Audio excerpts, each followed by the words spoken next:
Capítulo 14. A necessidade da mortificação. A promessa de vida e vigor em nossa vida espiritual depende muito de que façamos morrer o pecado. A fim de ganhar força espiritual, devemos enfraquecê-lo, desembaraçarmos nossos corações das falsas ambições e purificarmos nossos pensamentos. Devemos também mortificar nossas afeições para que se tornem mais harmonizadas com a adoração a Deus do que com a adoração aos nossos próprios ídolos. A mortificação poda o pecado que habita o interior e permite que as graças de Deus cresçam com vigor em nossa vida. Deus nos tem dado sua paz e consolação. Veja Isaías 57, 18, 19. Na verdade, Ele nos tem dado todos os privilégios da adoção em sua família. Veja Romanos 8, 16. No transcorrer da vida diária, no entanto, essa posição é efetivada nos atos de mortificação. A mortificação rouba do pecado suas influências debilitantes, dissonantes e emocionalmente desordenadas. Sem a mortificação, o pecado obscurece a mente, enquanto a cobiça da carne cresce como erva daninha. A mortificação é a oposição vigorosa da alma à vida egoísta e infrutífera. Suponha que um verdadeiro cristão encontre dentro de si um pecado que o cative. Ele consome seu coração com tribulação, deixa sua mente desorientada, enfraquece a sua comunhão com Deus, perturba a sua paz mental e talvez venha a corromper a sua consciência. Ele começa até mesmo a endurecer seu coração por causa do engano do pecado. O que deve fazer? Como lutar para ter a capacidade de manter a força, a paz e a comunhão com Deus? Ele só reconquistará essa promessa de vida em Cristo se fizer morrer o pecado que o aflige. A mortificação diária do pecado. Os crentes mais santificados, que parecem livres do poder condenatório do pecado, fazem de sua tarefa diária a mortificação do poder interior do pecado. Paulo nos exorta em Colossenses 3:5, abre aspas, façam morrer tudo o que pertence à natureza terrena de vocês, fecha aspas. Ele está dizendo, façam disso a sua ocupação diária, não cessem um dia sequer de fazer esse trabalho. Matem o pecado ou ele os matará. Jesus nos diz que o Pai constantemente poda cada ramo vivo da videira, para que possa produzir mais fruto. Veja João 15:2. Uma vez que o pecado que habita o interior está sempre presente no crente, sempre precisamos fazê-lo morrer. Não ousamos dizer, abre aspas, que eu já tenha obtido tudo isso ou tenha sido aperfeiçoado, fecha aspas. Veja Filipenses 3:12. Temos que renovar o nosso homem interior dia a dia, como vemos em 2 Coríntios 4:16. O pecado não apenas habita em nós, mas trabalha continuamente para produzir atos da carne. Paulo nos diz que a lei em seus membros ainda está se rebelando contra a lei de sua mente. Veja Romanos 7:23. Outro apóstolo observa, abre aspas, que o Espírito que ele fez habitar em nós tem fortes ciúmes, fecha aspas. Tiago 4:5. O pecado está sempre agindo, sempre concebendo, sempre seduzindo e tentando. Ousar ficar parado significa perder a batalha. Na verdade, deixar o pecado sozinho é permitir que ele gere pecados grandes, amaldiçoados, escandalosos, que destroem a alma. Em Gálatas 5, de 19 a 21, o apóstolo os descreve como as obras da carne. A menos que façamos o pecado morrer diária e constantemente, ele levará o melhor de nós e nos destruirá como crentes. Negligenciar essa tarefa é rejeitar a ajuda que Deus nos tem dado contra nosso maior inimigo. Negligenciar essa ajuda de Deus é permitir que o coração seja endurecido pelo pecado. Veja Hebreus 3:13. E enfraquecer a vida cristã como um todo. Veja Salmos 31:10, 38:5, 8, 40:12, 51:8. É também nossa tarefa crescer na graça, como vemos em 2 Pedro 3:18, para aperfeiçoarmos a santidade no temor de Deus, em 2 Coríntios 7:1, a fim de sermos renovados dia após dia, em 2 Coríntios 4:16.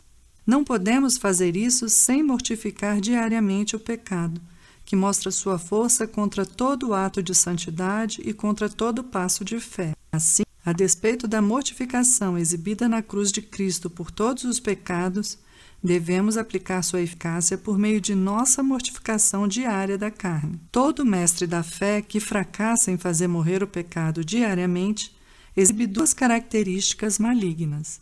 Primeiro, tem pouco respeito pela realidade do pecado em sua própria vida. A causa dessa indiferença é a sua habilidade de absorver e digerir pecados diariamente, sem amargura ou arrependimento. Ele não renuncia a toda impiedade. Veja Tito 2,12. Não é lavado no sangue de Cristo. Veja 1 João 1,7.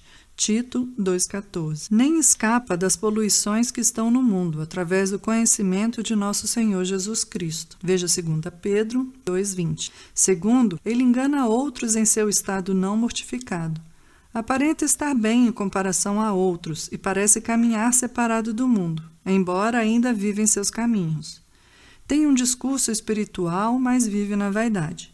Menciona sua comunhão com Deus, mas está de todas as formas conformado a este mundo. Vangloria-se do perdão de Deus, mas nunca perdoa os outros. Na verdade, engana a si mesmo, ao pensar que é um participante da vida eterna. O poder do Espírito para a mortificação. O Espírito Santo é o único meio suficiente para a obra de mortificação. Todos os outros caminhos são fúteis sem ele. Os homens buscam em vão outros remédios. Votos, jejuns e outros esforços de disciplina espiritual representam pouco se o Espírito Santo não estiver presente. Deus nunca indicou essas maneiras e meios que muitos insistem em usar como caminho para uma mortificação natural e autoimposta. Ele pergunta, abre aspas, quem lhes pediu que pusessem os pés em meus átrios? Fecha aspas. Isaías 1,12. Jesus expôs essa hipocrisia ao dizer, abre aspas, em vão me adoram, seus ensinamentos não passam de regras ensinadas por homens, fecha aspas. Mateus 15:9. O apóstolo conclui, abre aspas, estão sempre aprendendo e jamais conseguem chegar ao conhecimento da verdade, fecha aspas. 2 Timóteo 3:7. Homens espiritualmente enfermos não podem, com suor, livrarem-se de sua febre por meio do trabalho. As tarefas são excelente alimento para a alma sadia, mas não são remédio para a alma adoecida. A verdadeira mortificação, por sua vez, é obra do Espírito Santo quando confiamos em Cristo. Deus prometeu nos dar o Espírito Santo para essa necessidade. Ezequiel 11:19, 36, 26 promete, abre aspas, porei um espírito novo em vocês, tirarei de vocês o coração de pedra, fecha aspas.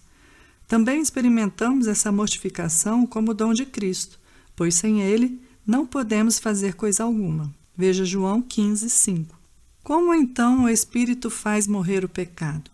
Primeiro, o Espírito Santo faz com que os nossos corações sejam inundados pela graça e seus frutos, que se opõem aos atos da carne.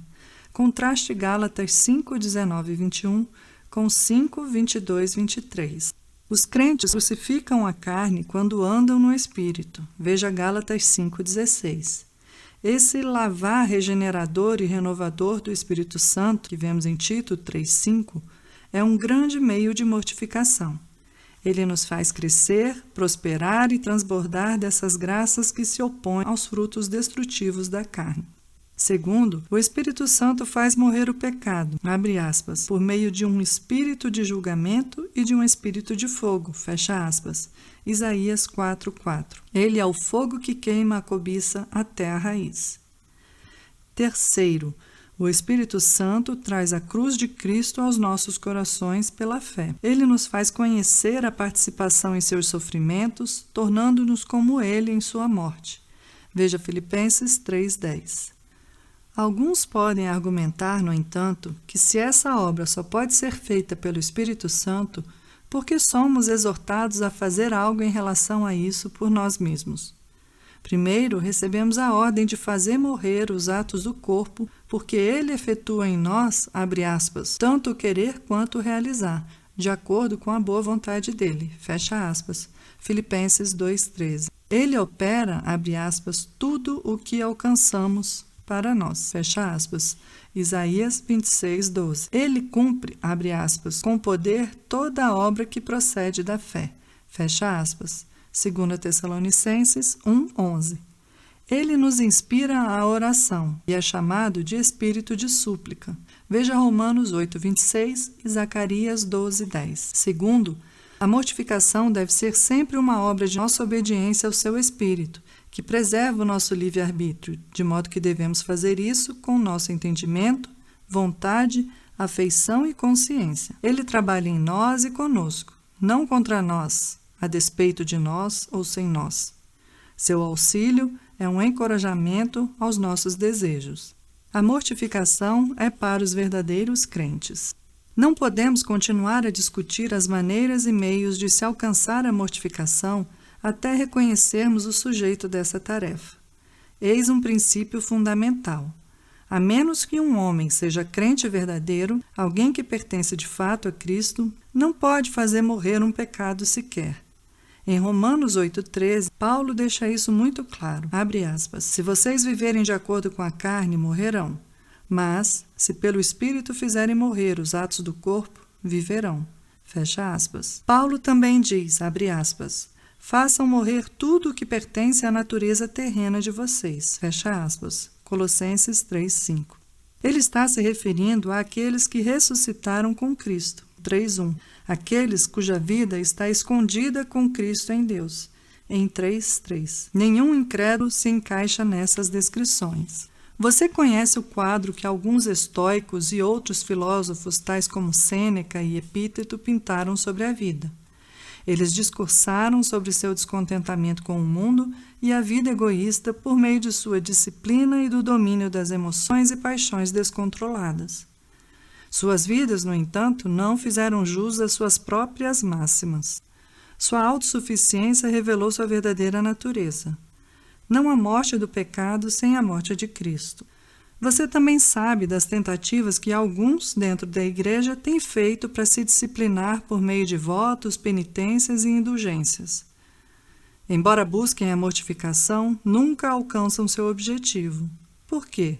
Abre aspas, porque não a buscavam pela fé, mas como se fosse por obras. Fecha aspas, Romanos 9:32. É tarefa do homem mortificar o pecado, mas não a seu modo. Somente o Espírito faz morrer o pecado nos crentes. Ele prometeu fazer isso, e todos os outros meios sem ele são vazios e vãos. Abre aspas. Se alguém não tem o Espírito de Cristo, não pertence a Cristo. Fecha aspas. Romanos 8:9. Abre aspas. Quem é dominado pela carne não pode agradar a Deus. Fecha aspas. 8:8. Mas aqueles que têm o Espírito de Cristo não estão na carne. Veja 8:9. Por meio de nossa união com Cristo, a mortificação pode ser alcançada. Veja 8:11. Reflitamos sobre as várias conclusões que esses trechos das Escrituras suscitam. 1. A mortificação não é possível ao homem não regenerado. Ele precisa se converter. Você riria de um construtor que levantasse uma estrutura sem primeiro ter posto a fundação. Em Atos 2:37, os judeus, convictos de seus pecados, perguntaram: "Que faremos?" O que Pedro lhes disse? Disse que deveriam fazer morrer o orgulho, a ira, a malícia, a crueldade e coisas semelhantes? Não. Ele sabia de sua condição naquele momento e os chamou à conversão e à fé em Cristo. Veja 2:38. A humilhação aos pés da cruz vem primeiro, depois então a mortificação. A menos que um homem seja regenerado, todas as tentativas que faz em prol da mortificação fracassam. Sem a regeneração, um homem concentra sua atenção naquelas coisas que não são essenciais para ele. Ele deve primeiro ser trazido até Deus e então ser despertado acerca de sua condição como um todo, e não apenas levado a pensar em uma disciplina ou necessidade evidente em sua vida. Deus fala de Efraim que retornou, mas não para o Altíssimo. Veja Oséias 7:16. O povo decidiu abandonar o pecado, mas não por meio da conversão de que primeiro necessitavam. As pessoas se distraíram com o ato de vir a Deus por meio das disciplinas espirituais que impuseram a si mesmas. Além disso, se pessoas alcançaram paz de consciência ou algum outro resultado por meio de seus esforços disciplinares, elas tendem a pensar que tudo foi tratado e resolvido. Agindo dessa forma, se satisfazem com seu estado e condição e são endurecidas pela justiça própria. Mais tarde, descobrem que não fizeram morrer o pecado e então se desesperam, com o pensamento de que nunca conseguirão mudar. Descobrem que fica ainda mais fácil se entregarem ao poder e à realidade do pecado em suas vidas. Essa é a consequência mais comum para as pessoas que tentam mortificar o pecado sem primeiro receberem a Cristo. Primeiro, o pecado as ilude, então as endurece e, por fim, as destrói. Tratar o pecado é obra de homens vivos. Quando eles estão mortos, como todos os descrentes, mesmo o melhor dentre eles estão, o pecado então está vivo e continuará a florescer. 2. A mortificação é a obra da fé. A mortificação é a obra distintiva da fé, que purifica o coração. Veja Atos 15, 9. Pedro diz, abre aspas, vocês purificaram a sua vida pela obediência à verdade, por meio do Espírito. Fecha aspas. 1 Pedro 1, 22. Certifique-se de que você confia e depende de Cristo, se realmente deseja fazer morrer qualquer pecado. Sem isso, a mortificação nunca irá ocorrer. Talvez você possa dizer, abre aspas, bem, então você encorajaria pessoas descrentes a se convencerem da maldade do pecado? Não seria melhor deixá-las sozinhas? Haveria alguma razão para dissuadi-las de abandonar suas vidas dissolutas e deixar de vez a sua cobiça? Fecha aspas. Queira a Deus que não. Por causa da sabedoria, bondade e amor divinos, Ele escolhe, de várias maneiras diferentes, dissuadir os homens para que não sejam ainda mais vis e depravados do que já têm sido. É pela bondade de Deus que a terra não seja ainda mais infernal e confusa do que já é, por causa do pecado. A palavra de Deus ainda é efetiva na vida das pessoas a ponto de desafiá-las e humilhá-las, embora elas ainda permaneçam descrentes. Continue a pregar a palavra em prol da contenção do mal. No entanto, para aqueles que não a recebem, a grosseria da amargura permanece. Eles ainda vivem na escuridão. Além disso, deixe que as pessoas saibam que é tarefa delas disciplinar suas vidas. Peça com urgência que percebam a sua condição e mostre-lhes aquilo de que necessitam. É, no entanto, impossível que abandonem seus pecados individuais sem que machuquem seus corações. É triste ver líderes espirituais colocarem fardos pesados de disciplina sobre pobres almas que têm zelo por Deus e desejam possuir a bem-aventurança eterna. Esses fardos são esforços equivocados de mortificação se são executados em completa ignorância acerca da justiça de Cristo. A mortificação requer obediência. A mortificação, então, é somente para crentes verdadeiros, mas nem todos podem experimentá-la em seu estado atual. Sem obediência a Deus, nenhum crente pode fazer morrer o pecado. Não podemos nos concentrar em um pecado recorrente para destruí-lo se desobedecemos aos mandamentos de Deus para nós. Este é um segundo princípio geral da mortificação. Suponha que alguém deseja intensamente fazer morrer o pecado. Ele ora, suspira, geme e anseia por libertação.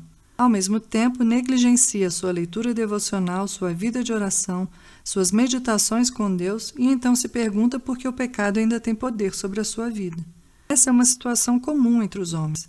Os israelitas, sob convicção de pecado, se achegaram a Deus com muita diligência e desejo por meio da oração e do jejum. Abre aspas. Parecem desejosos de conhecer os meus caminhos. Pedem-me decisões justas e parecem desejosos de que Deus se aproxime deles. Fecha aspas. Isaías 58, 2. Deus, no entanto, rejeitou tudo isso. Seus jejuns não foram capazes de curá-los, porque enquanto levavam a sério aquela tarefa, eram descuidados em relação a outras. Os israelitas tinham uma ferida ulcerosa que nunca poderiam curar, pois nunca odiaram o pecado enquanto pecado. Sua cegueira era fruto de seu egoísmo. Sem obediência a toda a palavra de Deus e a todas as suas provisões para a salvação, atos isolados de mortificação são de pouca valia. A obediência universal é essencial. O apóstolo nos conclama a que purifiquemo-nos de tudo o que contamina o corpo e o espírito, aperfeiçoando a santidade no temor de Deus. Veja 2 Coríntios 7:1. Odiar um pecado ou fraqueza individual não é suficiente. Devemos ter uma disposição que envolva toda a vida diante de Deus. A manifestação de um pecado individual pode ser apenas o sintoma de uma condição geral de enfermidade. pois o pecado se encontra na raiz do nosso ser. Assim, Deus permite um delito para nos desorientar e ganhar força sobre nós, a fim de nos conscientizar e nos fazer enxergar nosso desinteresse diante do Senhor. Na verdade, a fúria e o domínio exercido por uma cobiça individual ou pecado sobre nós é normalmente resultado de um estilo de vida descuidado e negligente. A cobiça reside no coração de cada um de nós. Quando mantemos uma vigilância diligente, ela não exerce nenhum domínio. Quando, no entanto, baixamos nossa guarda, ela assume o controle de nossa vida. Deus às vezes nos repreende a fim de nos guardar de pecado maior. Assim, o mensageiro de Satanás esbofeteou Paulo tão logo ele retornou de sua experiência no terceiro céu, abre aspas, para impedir que eu me exaltasse por causa da grandeza dessas revelações, fecha aspas, 2 Coríntios 12, 7. Por misericórdia, Deus disciplinou Paulo por sua confiança vã, a fim de que não caísse em pecado pior. Não podemos resistir à repreensão de Deus se desejamos fazer morrer o pecado. Só obtemos a mortificação do pecado em uma área da vida quando permanecemos abertos à necessidade de mortificação em todas as outras áreas.